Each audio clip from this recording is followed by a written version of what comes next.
बचन बाबूजी महाराज भाग तीसरा बचन नंबर 7। आगरा 5 फरवरी सन 1938। नाम रसायन के बराबर कोई रसायन नहीं है। जिसको भक्त शिरोमणि बनना है उसको नाम के रस में रसना चाहिए। अनहद राग सुने घट अंतर, नाम रसायन रसन रसी। सुखमन पार सुन घर पहुंची, भक्त शिरोमन परन गही। जिसको भक्त शिरोमन परन यानी प्रण कहना है उसको नाम रसायन के रस में रसना चाहिए। नाम रसायन के बराबर कोई रसायन नहीं। जोगियों की रीति के अनुसार कर्म करने और कायाकल्प या कोई और कल्प करने और दवाएं खाने से संत मत के अनुसार भक्त शिरोमणि नहीं बन सकता है। नीचे के 3 चक्रों की कार्रवाई और अभ्यास में शारीरिक बल की आवश्यकता होती और उसके मुतालिक कोई खास अभ्यास के लिए कल्प वगैरह करने पड़ते थे। इन बातों का इस वक्त जिक्र नहीं किया जाएगा कि कौन कल्प किसने किस समय में और किस मतलब के लिए जारी किए थे। अपने जिस्म को कायम रखने के लिए जितना और जिस कदर जरूरी हो आहार करना चाहिए और उसमें भी सतोगुणी अंग वाले आहार की मुख्यता रखनी चाहिए। जिस्म की मामूली सेहत के लिए कुछ दवा और रसायन वगैरह इस्तेमाल करने में हर्ज नहीं। इससे ज्यादा अगर शरीर को बलवान और हष्ट पुष्ट किया जाएगा तो उससे संत मत के अनुसार भक्ति और परमार्थ नहीं कमाया जा सकता। कहने के लिए तो यूं कहते हैं कि हम खाना नहीं खाते और हाल ये है कि सुबह होते ही एक बड़ा सा गोला मक्खन का चाहा जाते हैं या ढेर से बादाम पिस्ते और मगजात अपने पास रख लेते हैं और उनको चबाते जाते हैं और दूध पीते जाते हैं। इससे ये होगा कि गोश्त के लोथड़े शरीर पर चढ़ते जावेंगे और भैंसा या मेढ़ा या सांड बनेंगे कि ये तोड़ा और वो फोड़ा और यहां सिर मारा और वहां सिर मारा। ये सब कर सकते हैं मगर तीसरे तिल का फाटक नहीं फोड़ सकते, छठा चक्र नहीं खोल सकते। जिंदगी भर नरक में ले जाने वाले कर्म किए और अब फिर वही ताकत बढ़ाकर क्या परमार्थ और भक्ति कमा सकती। वो रसायन और कल्प किस काम का है जिसमें तन और मन की शक्ति और पुष्ट हो। संसार में धन मान बढ़ाई हुकूमत और इख्तियार पैदा कर सकते हैं मगर मालिक की भक्ति नहीं कर सकते, भक्त शिरोमणि नहीं बन सकते। मेढ़े की तरह मोटी और मजबूत चमड़ी और गोश्त वाले जिस्म में से क्या सूरत निकल सकती। अभी तो उनको कुछ खबर नहीं है, बड़े खुश हैं, मगर मरने के वक्त मालूम होगा कि हमने क्या किया। जब मौत का वक्त आवेगा तब या तो खींची नहीं सकेंगे, यहाँ के यहीं रह जाएंगे और पिशाच और प्रेत बनेंगे, या अगर उनको खींचने की मौज और दया हुई तो नरक की अग्नि में तपाकर उनकी मोमियाई निकाली जाएगी। बिना मोमियाई निकले भैंसे और मेढ़े जैसे जिस्म में से सूरत नहीं निकाली जा सकती। मोमियाई के बारे में कहते हैं कि एक बड़ी सी कढ़ाई में तेल भर देते हैं और नीचे उसके ढेर सी आग लगाई जाती और उसके ऊपर आदमी को सिर में चोटी की जगह छेद करके उल्टा टांग देती। उसमें से बूंद बूंद टपक कर उस तेल में गिरती है जिसको मोमियाई कहते हैं। ये तेल कहते हैं कि सब किस्म के दर्दों पर फायदा करता है। परमार्थ और भक्ति की तो रीत ही न्यारी है। सब छोड़ना पड़ेगा, आहार और व्यवहार दुरुस्त करना पड़ेगा, रजोगुणी और तमोगुणी आहार कम से कम कर दिए जावेंगे। गोश्त और शराब छोड़ने पड़ेंगे। प्याज और लहसुन नहीं खाने होंगे। गोश्त और शराब की तरह प्याज और लहसुन ममनू तो नहीं है, मगर ये समझ लेना चाहिए कि तमोगुण और रजोगुण की वृद्धि होने से परमार्थ के काबिल नहीं रहेगा। जिनको परमार्थ की ख्वाहिश है वो जरूर इनसे परहेज करेंगे। ऑक्सीजन सतोगुणी है, हाइड्रोजन रजोगुणी है, नाइट्रोजन तमोगुणी है। 3 गुणों की 3 गैसें यानी हवाएं वायुमंडल में खास तौर से हैं। इन्हीं से जीवन है। रासायनिक खवास केमिकल नेचर की तरफ ध्यान नहीं देना चाहिए।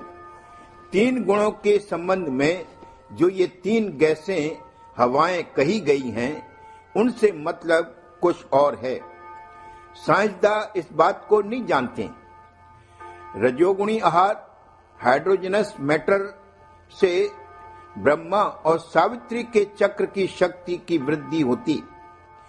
तमोगुणी आहार नाइट्रोजनस मैटर से तम की वृद्धि होती। देह के लिए तीनों गुणों की जरूरत है, मगर रजोगुणी और तमोगुणी आहार जहां तक मुमकिन हो कम से कम व्यवहार करने चाहिए। इनकी वृद्धि को रोकना चाहिए।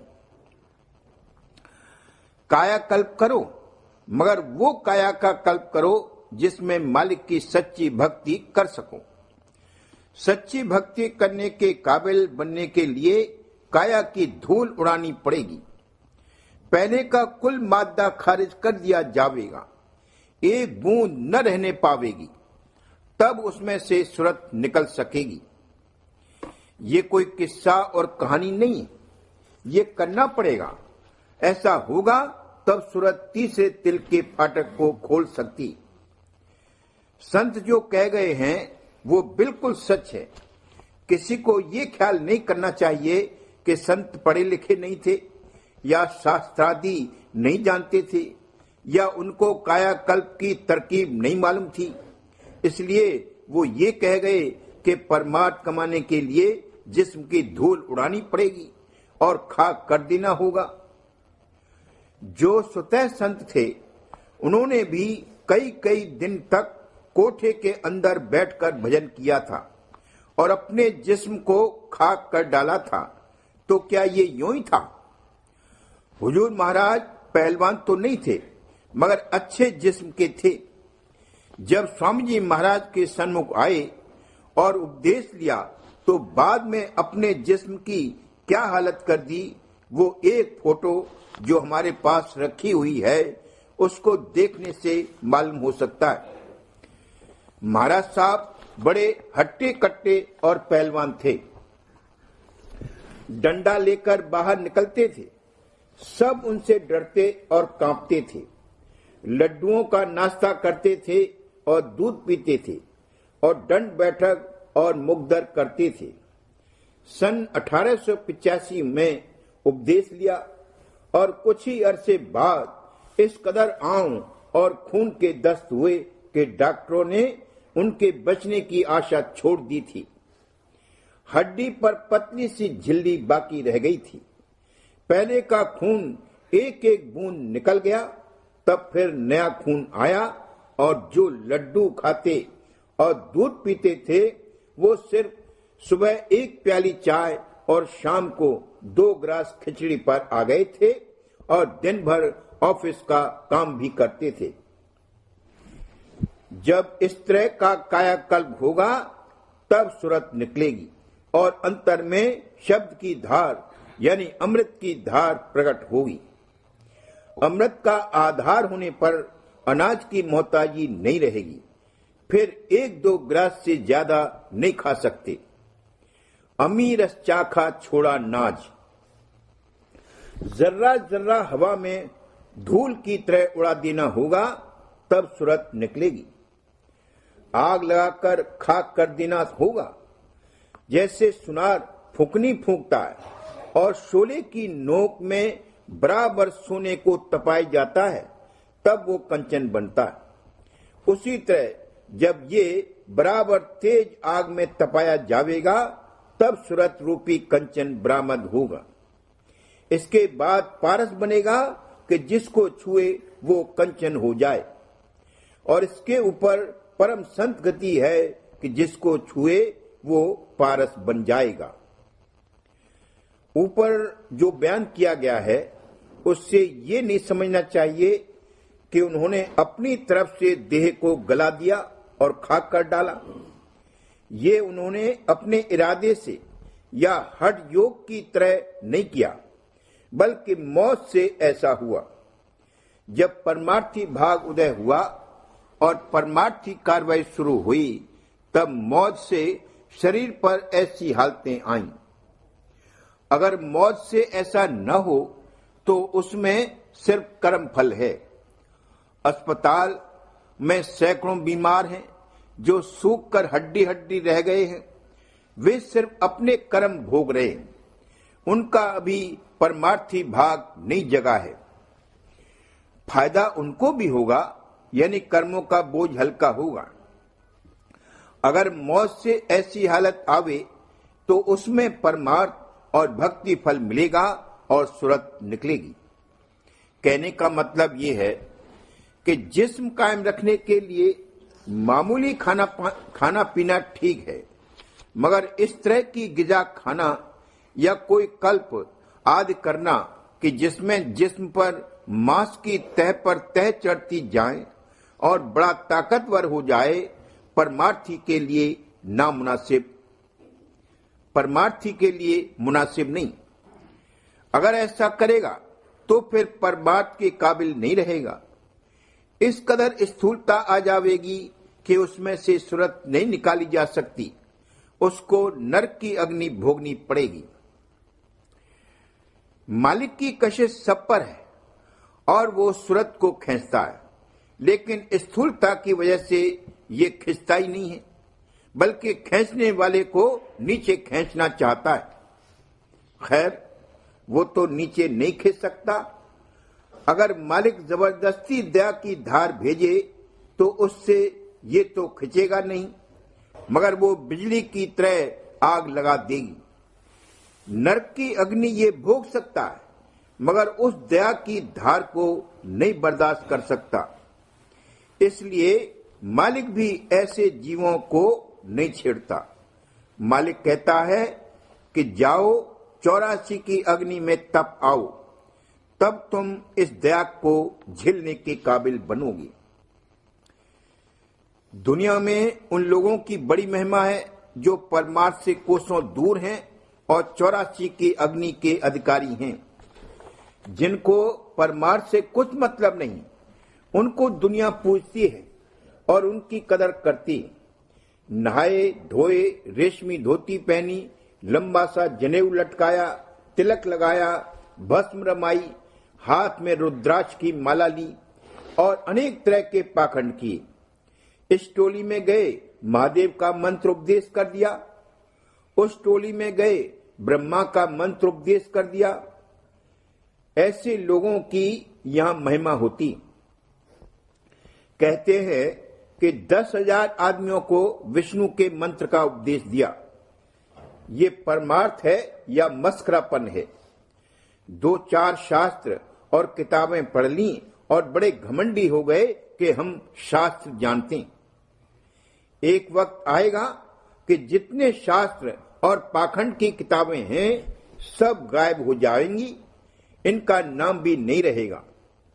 जैसे अब तक कहते हैं कि मिस्र देश के पुस्तकालय में आग लग जाने से सब किताबें जल गईं और अब उनका पता भी नहीं। उसी तरह से जितनी पाखंड की पुस्तकें हैं सबका यही हाल होगा। खैर, वो वक्त तो जब संतों की मौज होगी तब आवेगा, मगर जब तक अपने दिल व दिमाग को इनसे रिहा व साफ नहीं कर लेगा और विद्या बुद्धि का अभिमान नहीं छोड़ेगा, तब तक संतों की दया का पात्र नहीं बन सकता। यहाँ की विद्या और बुद्धि ने परमार्थ की जड़ काट दी है। हे विद्या, तू बड़ी अविद्या, संतन की तैं कदर न जानी। संत प्रेम के सिंध भरे हैं, तैं उल्टी बुध कीचड़ सानी। संतन प्रेम लगा प्यारे से, उनकी सूरत शब्द समानी। इस देश की सब विद्या और बुद्धि परमार्थ से दूर ले जाकर पटकने वाली है, सब पाखंड हैं। विद्या गुरु उपदेश तेरे भले की कहूं, और विद्या पाखंड तेरे भले की कहूं। दुनिया तो अंधी है ही, मगर जो लोग के संत मत में शामिल होकर भी पाखंड करते हैं और पुरानी टेक को नहीं छोड़ते, उन पर अफसोस आता है। कई तो ऐसे हैं जिन्होंने नाम ही बदल दिया, राधा स्वामी नाम के बजाय कुछ और नाम लेने लगी। भला उनका कैसे उद्धार हो सकता है और कैसे उन पर मालिक की दया आ सकती। अपने हृदय की पटिया पर से सब नाम और टेक मिटाकर जब तक गुरु की शरण में नहीं आवेगा और वो इसके हृदय की पटिया पर सूरत से राधा स्वामी नाम नहीं लिखेंगे, तब तक अगर स्वामी जी महाराज भी चाहें तो इसका उद्धार नहीं हो सकता। इसी तरह गुरु की निस्बत भी उन लोगों का ऐसा ख्याल है कि गुरु पुश्तैनी होने चाहिए। क्या गुरु भी जुलाहे और बूचड़ की तरह पुश्तैनी होते हैं? जिस घर में एक बार गुरु प्रकट हुए, क्या उसी घर में गुरु के बाद गुरु चले आते हैं? जुलाहे का लड़का अच्छा जुलाहा हो सकता है और मुमकिन है उसका पोता और भी ज्यादा अच्छा जुलाहा निकले, मगर ये जरूरी नहीं है कि गुरु का लड़का भी गुरु हो और पोता भी गुरु हो और पुस्त दर पुस्त गुरु चले आते हूं। ये सब पाखंड, मक्कारी और झूठी टेक है कि हम तो गुरु के लड़के और पोते ही को गुरु मानेंगे। सांसारिक रीति के अनुसार पिता और पुत्र के नाते से गुरु नहीं होता। वो नाता सूरत और शब्द का है। शब्द का भंडार यानी सतपुरुष राधा स्वामी पिता है और उसकी धार पुत्र है। जिसमें वो सूरत है वही पुत्र है। हरेक में वो सूरत नहीं है। हर गुरु की स्त्री राधा जी नहीं हो सकती। ये बात सही है कि गुरु के घराने के लोगों की अजमत और बुजुर्गी है, मगर वो क्या है और किस दर्जे की है और उससे दूसरों का किस कदर फायदा हो सकता है, इसको भी समझ लेना चाहिए। ये भी कोई नियम नहीं है कि गुरु के घर में फिर गुरु नहीं आते। धनी धर्मदास जी के लड़के चूड़ामणि संत थे और एक कबीर साहब का बेटा कमाल था, जो ग्रंथ चुरा कर ले गया और अपना अलग मत जारी किया और धनी धर्मदास जी का मत नहीं चलने दिया। धनी धर्मदास जी बड़े धनवान सेठ थे और खूब रुपया कमाते थे, मगर जब कबीर साहब के पास आए तो एकदम से सबसे चित्त हट गया। कहने का मुद्दा यह है कि संत मत में केवल सूरत और शब्द का नाता है। जिसकी सूरत जागी है उस पर मालिक की खास दया है। जो नाम के रसायन के रस में रसेगा वो भक्त शिरोमणि बनेगा। सो ये भी फरमाया है कि अपने जतन से कुछ नहीं होगा, मालिक की दया से सब काम बनेगा। उसी की दया से एक दिन उस देश में बासा पावेगा जहां सदा बहार और बसंत है।